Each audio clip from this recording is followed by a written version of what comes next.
కడప ఉక్కుపై నైతిక నిబద్ధత లేని బీజేపీని ప్రజలు ప్రశ్నించాలని సిపిఎం జిల్లా కార్యదర్శి చంద్రశేఖర్ అన్నారు.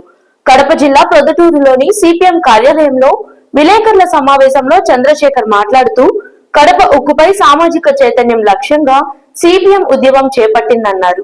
ఈ నెల 26వ తేదీ ఉదయం ప్రొద్దుటూరు పట్టణంలోని ఎన్జిఓ హోమ్ లో రాష్ట్ర విభజన చట్టం హామీ కడప ఉక్కు పరిశ్రమ నిర్మాణంపై కడప జిల్లా సదస్సును నిర్వహిస్తున్నట్లు ఆయన తెలిపారు. ఈ సదస్సుకు కడప, ప్రొద్దుటూరు, మైదకూరు, పులివెందుల, జమ్మలమడుగు, కమలాపురం నియోజకవర్గంలోని ప్రజలు, మేధావులు, అన్ని పార్టీల నాయకులు పాల్గొనాలని ఆయన పిలుపునిచ్చారు. 2014 రాష్ట్ర విభజన చట్టం షెడ్యూల్ 13లో కడప ఉక్కు పరిశ్రమ కేంద్ర ప్రభుత్వం ఉక్కు పరిశ్రమలను నిర్మాణ సంస్థ సేల్ ఆధ్వర్యంలో నిర్మిస్తామని పార్లమెంటు రాష్ట్రపతి ఆమోదంలో లిఖితపూర్వకంగా తెలిపారని వారు గుర్తు చేశారు. Communist party, Marxist, CPIM Kadapa జిల్లా కమిటీ ఆధ్వర్యంలో ఈ నెల మార్చి 26వ తేదీన పొద్దుటూరు పట్టణ కేంద్రంగా కడప జిల్లాలో రాష్ట్ర విభజన చట్టంలో షెడ్యూల్ 13లో కనపరిచిన విధంగా ఉక్కు పరిశ్రమ నిర్మాణానికి చేసినటువంటి పార్లమెంటు రాష్ట్రపతి ఆమోదంతో తెలిపినటువంటిది కేంద్రంలో నరేంద్ర మోడీ నాడు ప్రతిపక్షంలో నేడు పాలపక్షంలో ఉండి దాన్ని నైతికంగా నిబద్ధత లేకుండా వ్యవహరిస్తూ ఉన్నారు. దానికి నిరసనగా ఈ సదస్సు 26వ తేదీన మార్చి పొద్దుటూరు కేంద్రంగా నిర్వహిస్తూ ఉన్నాం. రెండోది, కడప ఉక్కు పరిశ్రమ నాట్ ఫీజిబిలిటీ అని చెప్పి నరేంద్ర మోడీ బీజేపీ ప్రభుత్వం కేంద్ర మంత్రుల చేత అబద్ధాలు చెప్పించారు. సిపిఎం పార్టీ కడప జిల్లా కమిటీ స్పష్టంగా చెప్పదలుచుకుంది ఏమిటంటే, ఇక్కడ ఉక్కు పరిశ్రమ నిర్మాణానికి భూమి విశాలంగా అనువైనదిగా ఉంది, నీరు పుష్కలంగా కృష్ణా వాటర్ ఉంది, అలాగే విద్యుత్తు పుష్కలంగా ఉంది, థర్మల్ విద్యుత్తు స్టేషను. అట్లాగే ఈ ఉక్కు పరిశ్రమ నిర్మాణానికి కావలసినటువంటి డోలామైట్ కానీ అట్లాగే ఇతర అనేక వనరులు పుష్కలంగా ఉన్నాయి.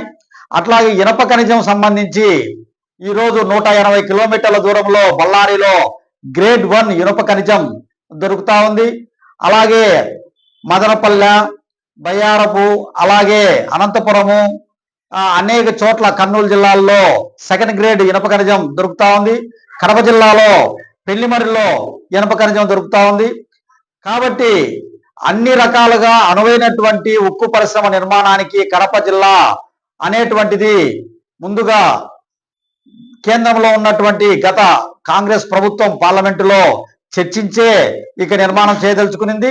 ఆ రోజు పాలక పక్షంలో ఉన్న కాంగ్రెస్, ప్రతిపక్షంలో ఉన్నటువంటి బీజేపీ రాతపూర్వకంగా ఈ యొక్క చట్టానికి ఆమోదం తెలిపాయి.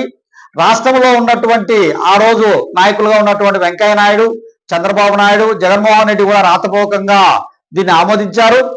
వాళ్ళ ముగ్గురికి, ఒకరి ఉపరాష్ట్రపతి, ఒకరికి ముఖ్యమంత్రి, మరొకరు ముఖ్యమంత్రి పదవులు వచ్చాయి, కానీ కడప ఉక్కు పరిశ్రమ మాత్రం రాకుండా దాటవేసినటువంటి పరిస్థితి కనపడతా ఉంది. మూడోది, ఈరోజు భారత communist party, Marxist, CPM Kadapa జిల్లా వ్యాప్తంగా పెద్ద ఎత్తున గ్రామాన ఈ ఉక్కు పరిశ్రమ రాకుండా పోవటానికి కారణమైనటువంటి బీజేపీ, దాని మిత్రపక్షాలు, ఎన్డీఏ ప్రభుత్వం గుట్టు రట్టు చేయడానికి, బహిర్గతం చేయడానికి పెద్ద ఎత్తున ఉద్యమ కార్యాచరణ తీసుకుంటా ఉంది. అందులో భాగంగానే మొదటి మెట్టుగా ఇప్పుడు పొద్దుటూరు కేంద్రంగా కడప ఉక్కు సదస్సును నిర్వహిస్తున్నాం. దీనికి ప్రజానుకూల మేధావులందరూ కూడా రాజకీయాలకు అతీతంగా వచ్చి పాల్గొని జయప్రదం చేయాలని, వాళ్ళ సలహాలు, సూచనలు కూడా ఉద్యమ నిర్మాణానికి ఇవ్వాలని చెప్పి తెలియజేస్తా ఉన్నాం. చివరిగా, ఈరోజు కేంద్రంలో, రాష్ట్రంలో ఎన్డీఏ ప్రభుత్వాలు ఉన్నాయి. ఇప్పుడు ఉక్కు పరిశ్రమ కడపలో రావడానికి అనుకూలమైనటువంటి వాతావరణం ఉంది.